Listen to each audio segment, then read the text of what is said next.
Welcome to the NBA Pub Hub, Pub Sports Radio, Wednesday, January 11th. Ian Cameron, Dutch, and Billy Briz with you again on a Wednesday, ready to break down the card. 8 games. Let's jump into it. Chicago and Washington to get it going. Wizards, 1.5-point home favorites, 228.5 the total in this game. The money's trickled in on Washington a little bit, despite the fact the Wizards have lost 3 straight, failed to cover in 3 straight, 0-3 straight up, 0-3 against the spread, losses to the Bucks, the Thunder, and the Pelicans for the Wizards in their last 3 games.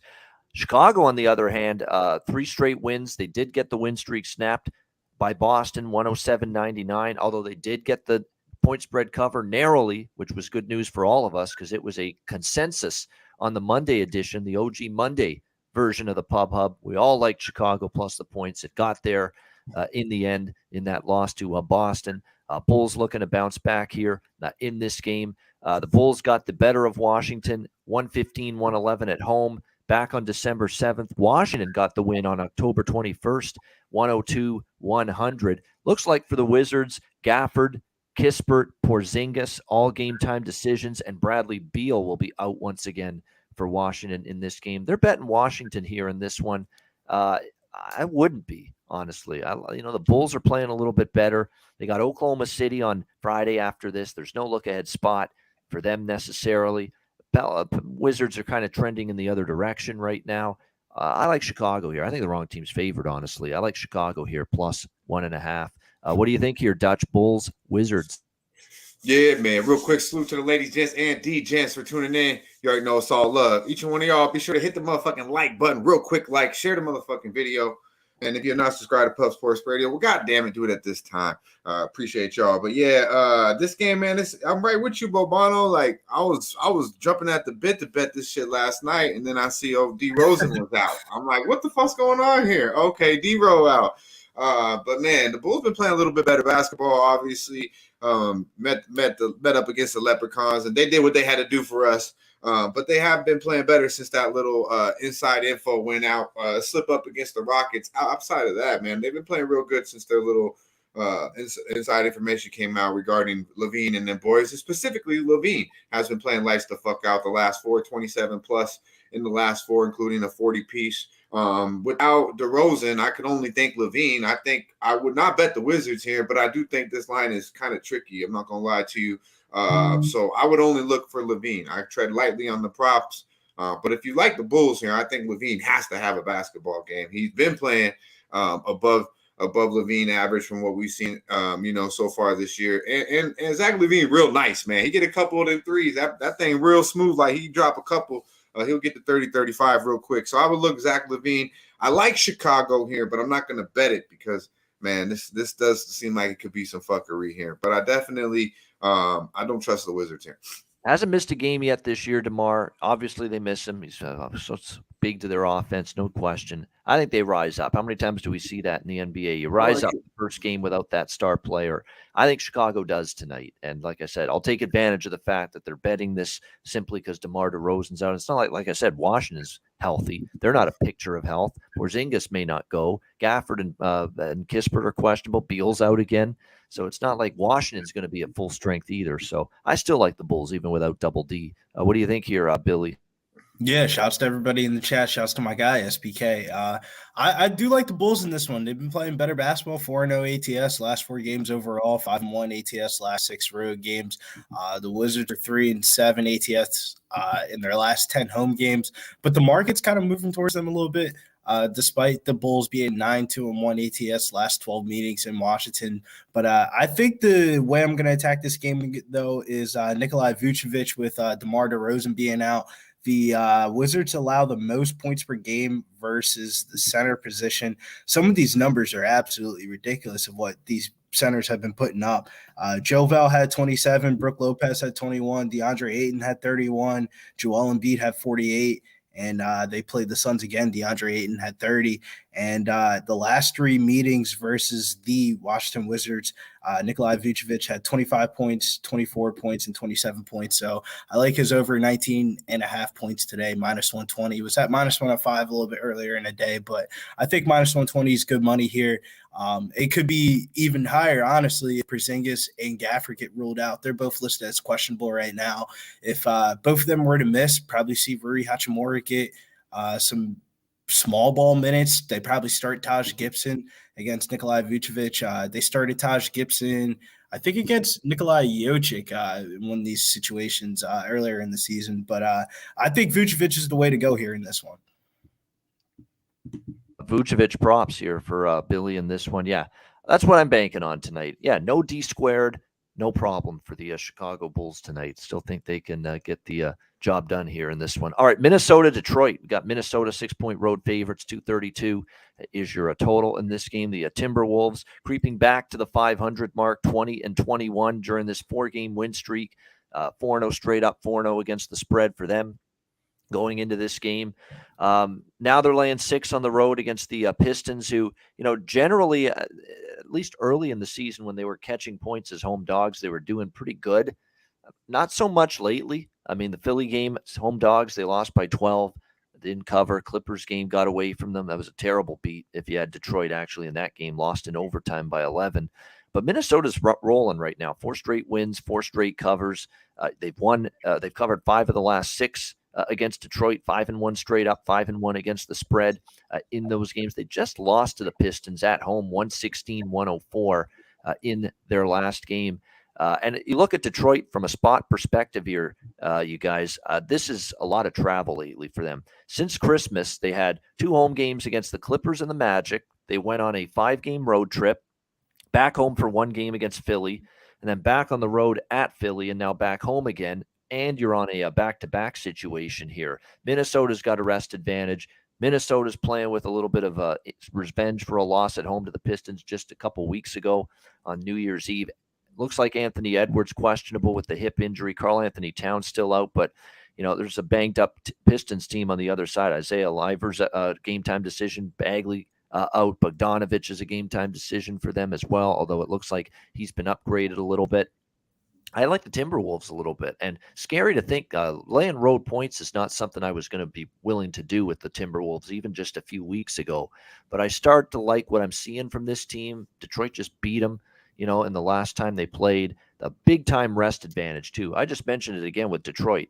Home for 2 games, 5 on the road, back home for 1, on the road for 1 again, and now back home. Lots of travel since Christmas break, and back-to-back as well for them after being in Philly last night. And you've got Minnesota, 2 full days rest. I like the Wolves here, -6. What do you think here, Dutch? Yeah, man. Salute to our guy LJ from H-Town. He's like in the Wolves first half here. The more and more you talk, I feel like that's probably the look. Bobano, I agree with what you said here. I'm not in the business of laying, money with the Wolves, or them type of points. But I do think this is a Wolves spot, especially when you look at that they lost to the Pistons at home. But I need Anthony Edwards out there. He's questionable right now.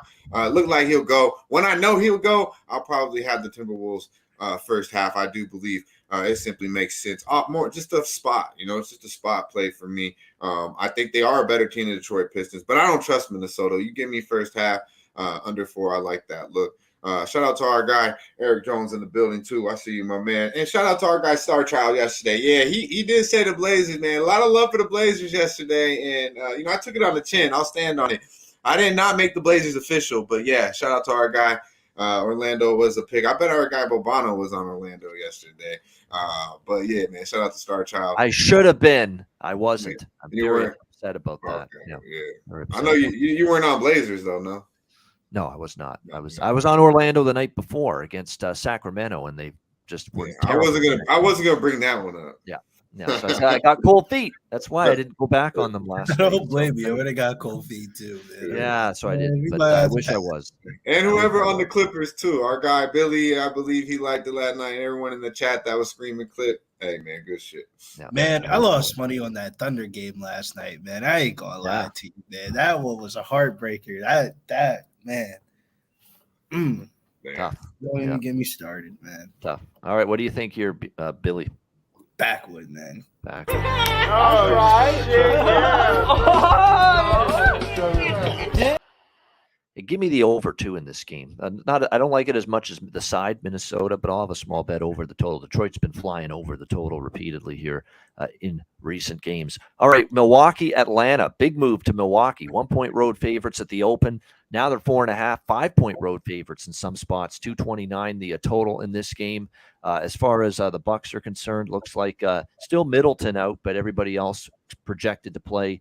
Atlanta on the flip side, Trae Young being out. The reason for the move as usual. Clint Capella out for Atlanta as well. I'd be careful though laying 4.5, 5. Number one, Bucks are very dubious on the road. Very, very, very tricky to trust. I mean, this Milwaukee team, they're only 10-9 straight up on the road. Now I know they've played a little bit better on the road lately. Earlier in the season, they just were awful on the road. They have won 3 of their last 4, including back-to-back road wins, which is something they haven't had in a long time against the Raptors and the Knicks in the last 2 games. So, yeah, they're starting to play a little bit better, but be careful about just, hey, Trae Young's not in the lineup. Let's fade Atlanta. I think there's elements to Atlanta's game that are better without Trae Young, honestly. And actually, we've seen on a few instances where Trae Young's not in there and Atlanta shocks you and plays even a little bit better than you would have thought. I mean, we have seen this from this team at times in the past. So what you do think of Atlanta, too, without Trae Young is you probably think they're going to play a little bit better defensively. You think the pace might slow down a little bit. So I like what they're doing in terms of the total in this game. It makes sense. The move to the under, 232 down to 229. I could see that here in this game. But, if you got in on Milwaukee early, they are playing better. I could see it, around a pick 'em -1, -2. But now we're talking 4.5, 5. And I've seen Atlanta a few times without Mr. Trae. And they're not totally lost without him. In fact, I think their defense is better without him. So be careful now at 4.5, 5. Honestly, at the current number, I'd lean more to Atlanta than Milwaukee. What do you think here, Dutch? Interesting game, Bucks, Hawks. Yeah, man. Hey, it's crazy because I think you pretty much said everything, all my thoughts. I'm not going to lie to you. And I don't even really like Atlanta like that, and I was on Milwaukee against New York, but I just feel like, man, it's overreaction. And I agree with what you say. I think they're a better defensive team. I lean under in this game as well, but they're better. And I think it's kind of like a rally thing. I don't think their teammates like this little motherfucker. We know the head coach don't, so I think it kind of carries over to a team where they think, hey, man, we don't need your little motherfucking ass out here to be competitive. All right. So I'm going to wait. I like the 4.5. I think the 5 is even more appealing. I think this number will continue to creep because Atlanta plays Milwaukee very well. They beat them twice already this year by 15 and 19. All right. 1-4, the Bucks are ATS last 5 in Atlanta, 2-4 straight up last 6 meetings overall versus these boys. And after the Bucks win, man, they kind of feel themselves a little bit. They're 4-11 and 2 ATS last 17 after a straight up win. So, and Milwaukee has been suspect on the road. You've touched on it, Bobano. I'm not mad if you got the Milwaukee early. I know my guy Nets bets here is on the Hawks first half full game. The Bucks. But man, I don't know. Something tells me this is that NBA right here. We got to kind of cap it. The way it's been going. The old me would be all over Milwaukee right here. I'm starting to read into this bullshit, and I got to cap the fuckery a little bit better. And I think Atlanta, with the points at the house, is super live. I have to agree. Especially now that you're getting 4.5, 5. What do you think here, Billy? Yeah, I mean, you guys are summing up this game perfectly. I mean, I think Atlanta was live. I think this is Atlanta's spot, but who put it in the chat? BJ put it in the chat. The double revenge spot is in full effect here, man. And Dutch summed it up perfectly. This is a typical NBA fuckery. Trae Young's out. Line moves one way. Atlanta Hawks end up covering at the end of the game. The Bucks are 1-4 ATS last 5 meetings in Atlanta too. But the way I attacked this game, I went to the prop market. DeJounte Murray over 31.5 points and assists. Without Trae Young, he gets a big boost. Leads the team with 28% usage rating. 3 games without Trae Young this season, 27 points. For points and assists, averages 36.5, points, rebounds, and assists 43.3. So I wouldn't mind the points, rebounds, and assists. But I think with him playing more of a traditional point guard role tonight, it might lead to more assists than actual rebounds. Some things do grade out for his rebounds. The Bucks allow a lot of rebounds to the backcourt, but I think it's going to be the points and assists tonight, man, for DeJounte Murray.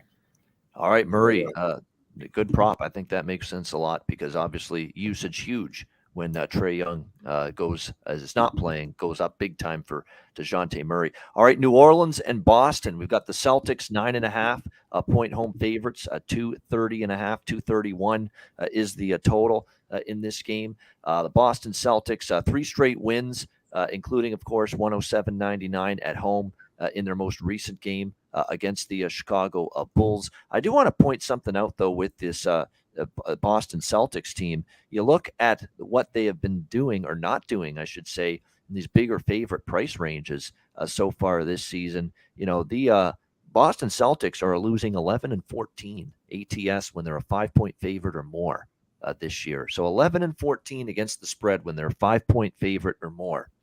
That's part of the reason I was on Chicago the other night, and it's the reason why I'm leaning Pelicans here. Now, I don't love the Pelicans lineup necessarily for tonight because they're already without Zion again, Brandon Ingram again, and one of their top defenders, Herb Jones, looks like he's doubtful for this game tonight for New Orleans. So that will definitely hurt, no question about that. But you know, the fact remains, laying bigger points with Boston has been a problem lately, a big problem. And it's one that I'm willing to go against at every reasonable opportunity. So, you know, you got the Pelicans. Look, they were without Zion and Ingram the other night against Washington, and all they did was destroy the Wizards, 132-112 in that game. Very impressive performance from the Pelicans in that game.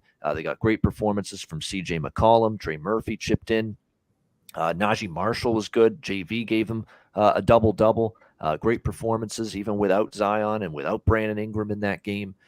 Marcus Smart still may miss this game once again. He didn't play against Chicago. He's questionable tonight. One of the best defenders on this Celtics team. For that reason, I lean over as well, because you've got a great defender in Jones not playing for New Orleans. You might have Smart out for Boston, another plus defender. You know, that could open things up for both of these teams to score tonight. So I do like this game over the total. I'm concerned a little bit that with Jones being out from a defensive standpoint for the Pelicans. But again, Smart might miss another game for Boston, which would offset it. So I still like the Pelicans plus the points. 11-4 ATS for Boston is 5 or more favorites this year. 5-point or more favorites, and I like over the total here as well. What do you think here, Dutch? Pelicans, Celtics. Yeah, man. Shout out to our guy Cashville. He did cash the 50 bones last week for Mr. So I think this might be the first time I've seen you since then, the homeboy. No, I'll just play with you, man. Shout out to our guy. Big shout out to our guy Mike and Pimp Slap Play of the motherfucking day. Always dropping the gems there, as you can see. I like Boston here, man. That's Nate in the motherfucking building. Trifecta spot. Well, I'm going to take 2 of the motherfucking 3. But Bono did touch on laying no points heavy, and I'm not really scared of the 10, but it doesn't look as appealing to me as this first half here. I like the Leprechauns first quarter -3.5, first half -5.5. These two teams did play November 8th without Marcus Smart, who I believe should suit up tonight. He is questionable, but he didn't play in New Orleans, and it was +15. The Celtics was after 1, +10 at half, won the game outright by 8. I look for these boys simply just to put, and B.I. did play in that game as well. No Zion, but B.I. did play, dropped 25 on him. The last 3 road games, they are the Pelicans are 0-3 ATS first quarter, -19 in Dallas, -8 in Philly. And then, of course, they did put it on the Wizards the other day, but they actually were down after 1 in that first quarter, down by 2. So I look for the Celtics. They do have the Brooklyn on deck tomorrow. Big game, Boston. So what do they want to do? Put this B squad the fuck away early and often. Let's get it up to 15-20 by half. Obviously, JB back. With JB and Tatum, should be able to do whatever they want without Herb Jones and CJ and these boys. I just look for them offensively. They should be able to do whatever they want. Robert Williams coming back in the mix. This is just too much. This team is looking like really the team to beat. I don't think just in the East, but overall, if Robert Williams comes back to be what we've seen of last year. So give me the Leprechauns first quarter, first half. It's good money. All right, there you go. Pelicans first quarter, first half for Dutch. Billy Leprechauns. Boston, right? Is that what I said? Boston? Yeah, Boston first quarter, first half. I don't think Robert Williams is going to play tonight. They play the Nets tomorrow. And they haven't. Yeah, you're right. He probably sick. him and Al Horford in back-to-backs really weird. I think one will play tonight, another will play tomorrow. But I don't think that really even matters, to be honest with you. The Celtics haven't really been a reliable team, like Babano touched on, 11-14 ATS when favored by 5 or more. 1-5 ATS last 6 games overall. I feel like the Pelicans kind of found something in their backcourt with Dyson Daniels, McCollum, and Jose Alvarado. McCollum's been playing better basketball without Zion and Ingram in the lineup. There's some value on his 5.5 assists tonight. He's been averaging 7.2 assists per game last 11 games without Zion this season. Boston allows 6.9 assists per game to shooting guards. So I think there's some value on that 5.5 assists at plus money, or his points and assists at minus 122. I mean, somebody's got to shoot the ball for the Pelicans tonight. It's probably going to be CJ McCollum. I don't really like this spot for Joe Val. It's a weird spot. I kind of like the Celtics first quarter over 29.5 points. I thought that was pretty low, but not something that really made my card tonight is this game. All right, Pacers and Knicks. We've got New York 4.5-point home favorites, 226.5 being the total in this game. Indiana, good ball from them, 8-2 straight up in their last 10 games, as well as 8-2 against the spread. Their only loss during the last 7 games was Philly in overtime at Philly by 3. They did get blown out by the Pelicans by 20, but that's really the only bad game they've played, for the better part of the last month. I like them plus the points. We've got a revenge situation here. They lost to New York at home just recently, about, I believe, a couple weeks ago. Yeah, it was before Christmas break, 109-106. New York won in Indiana. And I've seen just enough failure to play 4 quarters of basketball too many times from the Knicks to trust them here moving forward. It is just a team that, they had a good game. Milwaukee's a good team, but they came out strong and they couldn't sustain it for 4 quarters. That's frustrating. They beat San Antonio, big deal. They beat the Raptors, big deal. 2 teams that are struggling. Houston, big deal. Phoenix, but at Phoenix on the road's been a disaster at times this year. So you can't even say the recent wins are all that impressive for New York. Meanwhile, you got Indiana. They're beating the Clippers, they're beating Cleveland, they're beating Atlanta, they're beating Boston. They took Philly to overtime. Like, they're actually stepping up and punching above their weight class right now. No question about that. If you like the Knicks, I think there's some people in the chat that like them first half. That is probably the way to bet them if you like them. They're probably not a bad option to start strong, but I don't trust this team to play 4 quarters in a second half of good basketball lately. I like Indiana. They're the undervalued commodity lately as well. Indiana plus 4.5 for me. What do you think here, Dutch? Pacers, Nick? Yeah, man, this one to me, I agree with you. I think there's extreme value on the Pacers full game. I'm not mad at the Knicks first half. It does look appealing as well. But overall, I think really the Knicks, we touched on it. I think the Knicks are too small. That starting 5 they have right now, they're too small. They beat them in Indiana. Barrett had a solid game last time. They're missing RJ, but I didn't think I would say that, but they're missing his 6'8". They're missing that, bro. They're too small with Grimes and Brunson and this motherfucker quickly starting, man. So I would look for Halliburton, Buddy Hield, these boys. They got guys that are going to put it in the bucket for Indiana. So I look for them offensively to do what they want, stay in this basketball game. Plus 4.5 definitely seems like good money. All right, liking the Pacers too. Billy Briz, what do you think? Shouts to GTM in the chat. He said he locked in Julius Randle points, rebounds, and assists over 42.5 at minus 108. Don't blame me. Last time these 2 teams played, Wally Zerbiak was talking shit on Halliburton, which kind of sparked the run for this team, man. I like the Knicks to cover in the first half, but I kind of lean towards the Pacers to cover a full game. Pacers 4-1 ATS last 5 road games, 6-1 ATS over last 7 overall, and 4-0 ATS last 4 against winning teams, which I think is a good note here. Knicks haven't really been playing well at home, 1-5 ATS last 6 home games, and I kind of lean towards them covering the first half, though. It feels like it's just been repeating for them. They covered the first half, lose the full game. Prop-wise in this game, I like Tyrese Halliburton over 9.5 assists at minus 105. He's gone over assist prop 4 out of his last 6 games, averaging 11 assists per game. So pretty good money there. If you're a little bit scared of that, you could hit the double-double at minus 105. Also, same exact price. All right, we move on to San Antonio and Memphis. Teams just played the other night, playing each other again here. We've got the Grizzlies, 13.5-point home favorites, and the total in this one, 238.5. Huge total in this game. Keep in mind, they got to 234 in the game the other night. Memphis 121-113 victory. They did not cover, though, laying 11 points in that game. To be honest, this kind of feels like just, again, what we saw in that game is I'd probably take San Antonio or nothing, because San Antonio's actually covered 4 in a row, 6 of 7. They're losing by narrow margins. Each of the last 3 losses were 3-point loss at New York, 5-point loss to Boston, 8-point loss at Memphis. So I'm sprinkle here on the Spurs, plus 13.5, plus 14. And picks from Dave says it. Double-digit favorites, 1-4 ATS this year, laying doubles.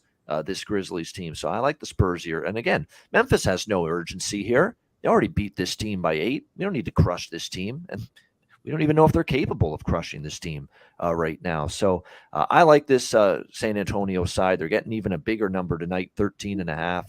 Now, granted, you look at the roster tonight, Vassal's still out. Keldon Johnson's a game-time decision. That definitely is significant, 21.2 points per game. If he doesn't play, that does hurt them, I will admit. But can't assume he's going to be out yet. Clark and Green out for the Grizzlies. Again, Memphis has bigger games on deck than this one. They go to Indy. They got Phoenix and Cleveland at home after that. Just get the win, move on. Margin does not matter. So San Antonio plus the points. And I'm going to go back to the well with the over, even though it's a very, very high number. It could still end up, I think, going over that total. I'm still riding San. We just barely got the over in the last meeting. Total's gone up a bit since then. But this San Antonio team, I've said it for several shows in a row, over machines, 9-1 to the over in their last 10 games. So over the total and Spurs plus the points for me. Dutch, how about you? San Antonio, Memphis. Yeah, man. Shout out to our guy DK. I see you, my man. Top Shelf's playing the building. The real DJ. I see you, my man. Yeah, this is a clear backward for me, man. Fuck. All right. Yeah. Might be one of those Lone Ranger games on the card for me. I might be the only one involved. Although, Billy, what do you think? Only thing that popped for me in this, I think it's backward, but the only thing that popped for me for this one was Dylan Brooks under points and assists, minus 122. I'm not going to take it, but I mean, it's there for the taking, though. It makes sense. He's the 3rd or 4th option on this team. This spot kind of benefits John Morant a little bit more than does Dylan Brooks. His numbers are slightly inflated from that last game. He only averages 12.5 points per game with all of them on the floor, but not strong enough for me to take. There we go. Next up, as we continue along, Phoenix and Denver. We've got Denver 13.5, 14-point home favorites, 226 the total. So I did have the guts. To take Phoenix last night, plus 12 against Golden State. I will not be coming back to Phoenix tonight, though, in this game. This is going to be tough. This is going to be tough for the Suns, because let's be honest. They played way above their heads last night against Golden State in that 125-113 win. I mean, who's kidding who? I mean, they were 12.5-point dogs. They won that game outright. And to be honest with you, that was a Golden State team that just completely didn't give a damn on defense last night, as far as I'm concerned. It's flat as a pancake, and Phoenix played hard. Phoenix, that was definitely one of those perfect examples where will beat skill last night in that Phoenix Golden State. Phoenix just played a fucking way harder than Golden State did at both ends of the floor, and that was the difference. But here's the problem. You're on a back-to-back on the road. You're going to the thin air, high altitude of Denver for this game. The Nuggets are really starting to ramp up and play some really good basketball, especially at home, where they are 5-0 straight up, 5-0 against the spread in their last 5 home games. Each of the last 3 home victories have been by double-digit margins. They got everybody playing above their head last night. I mean, it was insane what we saw from the Suns. B squared, Bismack Biyombo, 8 points for him and 17 minutes. Torrey Craig, 12 points. Dario Saric, I didn't even know he still played for this fucking team. 19 points in 30 minutes for him last night. Man. Yeah. Mikal Bridges was going nuts, 26 points. They got Damian Lee chipping in off the bench, 22 points. Dwayne Washington Jr., 21 points. The point of this is these are guys that never get that kind of minutes, never get those kind of points in offensive output. You're going to trust them again on a back-to-back on the road to do the same? I'm not. I mean, and to me, Denver's rolling right now. So I'd actually lean to the Nuggets here a little bit. Maybe first half, full game, first quarter, that kind of thing. But yeah, I mean, that was just all in last night against Golden State and has that feeling of nothing left in the tank for the road underdog tonight. I'm not betting the game. It's just a lean, but definitely I'd prefer the Nuggets in some fashion than the Suns here. What do you think here, Dutch? Phoenix, Denver? Yeah, man. Shout out to our guy Nets Bets. Liking the Nuggets here, first quarter, first half, full game. I think first full game, best look. Yeah, man. I think I know he likes them big numbers. He's not scared of them, and I think this is definitely a spot where we could look up and see the Suns, the B squad Suns, down by like 25 at any time. Just because the Nuggets, you said it, Bobano, they're playing great at the house, but I'm not really involved in this basketball game. But I definitely feel like it's a clear Nugget spot, really more of a letdown spot for the Suns. I mean, come on, man, that was pretty incredible what they did, especially with Steph coming back. But like you said, it was just more want to. Mike M though with some crazy, a lot of love for the Nuggets, and we got one guy with on the Nugget, or excuse me, on the Suns. What do you say, 20-3, I believe, in this situation. So he likes the Suns here plus 12. So I'm gonna pay attention to that, Mike. Some crazy trends, my man be getting us out of that machine.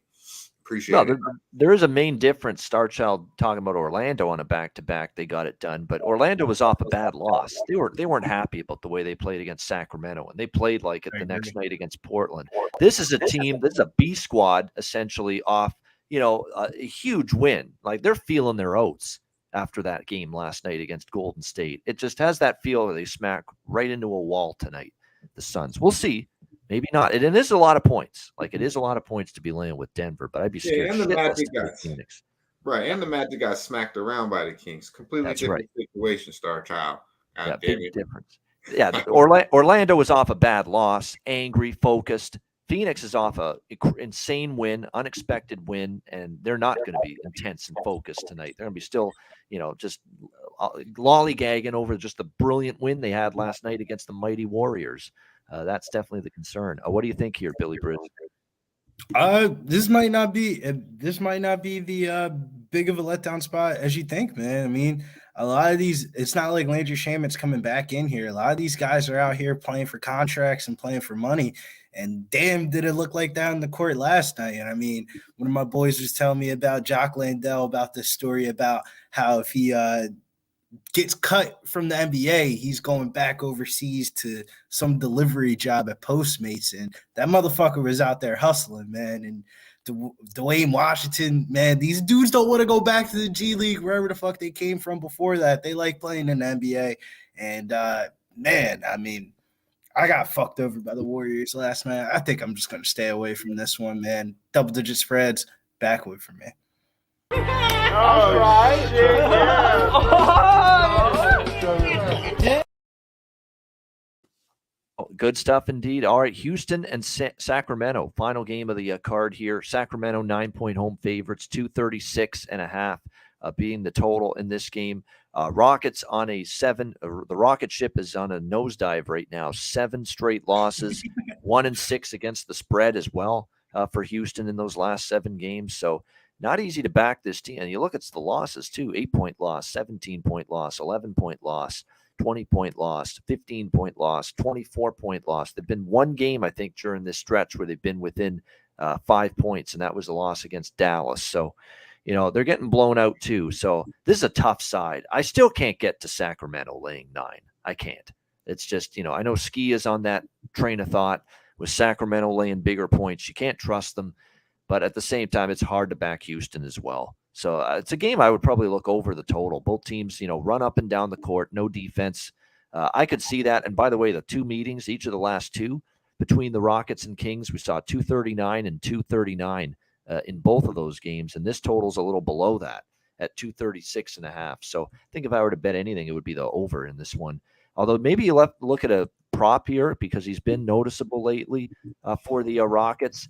I'm not the biggest fan defensively of Sabonis. Sabonis is a great offensive big, can give you some rebounds, but it can be a little soft at times around the rim. This could be I left my wallet in Al Segundo time for Houston tonight. Sengun, I think he might be able to have a decent night for the Rockets. And from a prop standpoint, points and rebounds could be worth a look from his perspective tonight in terms of the prop market. And plus 165 double-double is tempting.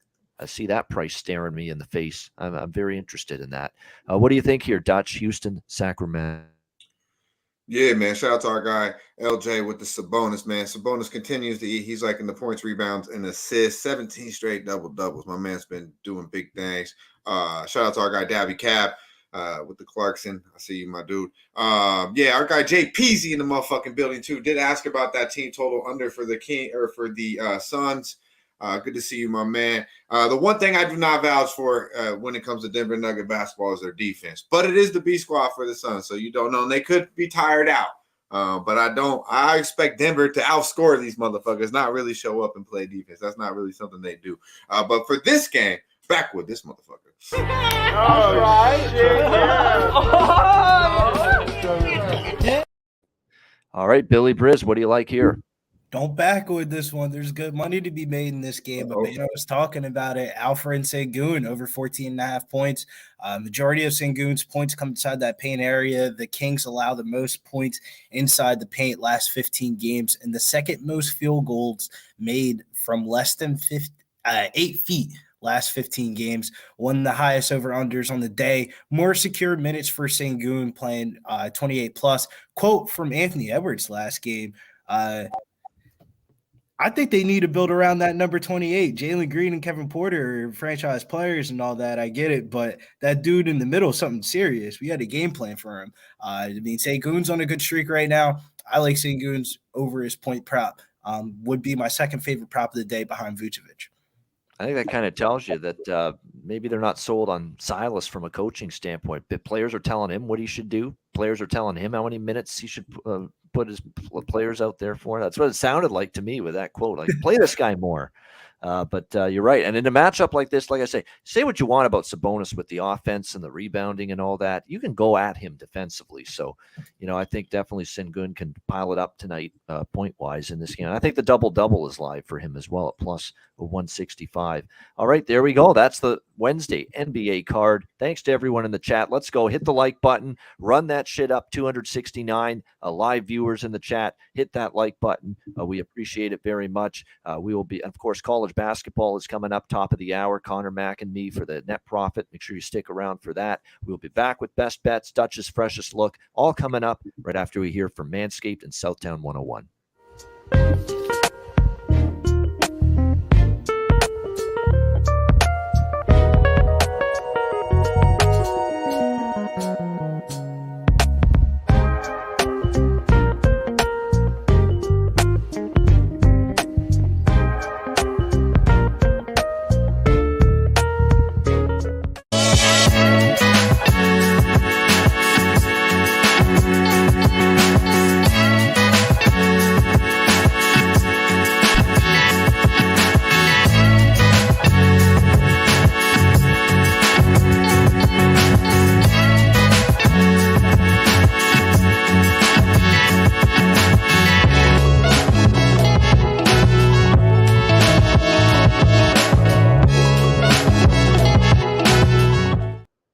Southtown 101, when you're in San Antonio, Texas, stop in for great food, drinks, live music, DJs, karaoke at Southtown 101, and manscaped.com, 20% off, free shipping as well with promo code PubSports. All right, best bets now for this Wednesday card. We will start with Dutch. Freshest look, Dutch, what do you got?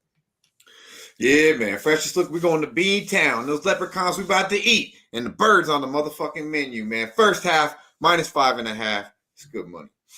There it is, Boston Celtics there, -5 first half against the Pelicanos. Dutch, freshest look. Billy Briz, best bet. Yeah, we got two best bets. Make sure you head over to the Twitter at Getting Bills. PGA Tour goes off tomorrow, Sony Open. We're taking Corey Connors over Rory Sabatini and Jerry Kelly in the 3-ball matchup. That's going to be later on. Canada. I love to hear that, Billy. Yeah, baby. We're rocking with Corey Connors tomorrow. Good money, man. Good money. But NBA-wise, best bet on the card is going to be Nikolai Vucevic over 19.5 points. Post all the plays over there on Twitter. There we go. Best bets there for Billy Briz. And my best bet, we're going to go to the world's most famous arena, Madison Square Garden. Indiana revenge, Indiana better form, Indiana in the road underdog role where they've been terrific cashing tickets. Indiana Pacers plus 4.5 against the New York Knicks. I think they have a great chance to win the game outright. Pacers plus the points. That is going to be my best bet for this Wednesday NBA card. That'll wrap it up for this edition of the NBA Pub Show. Thanks to everyone in the chat for joining us. Hit the like button on the way out. And a reminder, we're here 5 days a week, Monday to Friday, 4 p.m. Eastern. Net Profit, College Hoops, me and Connor Mack, top of the hour. Tomorrow, it'll be Dutch hosting along with Ski Profit and Durrell for the Thursday edition of the show. So make sure you tune in again tomorrow for the NBA Pub Up for Dutch and for Billy Briz. I'm Ian Cameron. Have a great Wednesday night. Enjoy the games and good luck. We'll see you again tomorrow for another edition of the show right here on Pub Sports Radio. Dutch, take us home.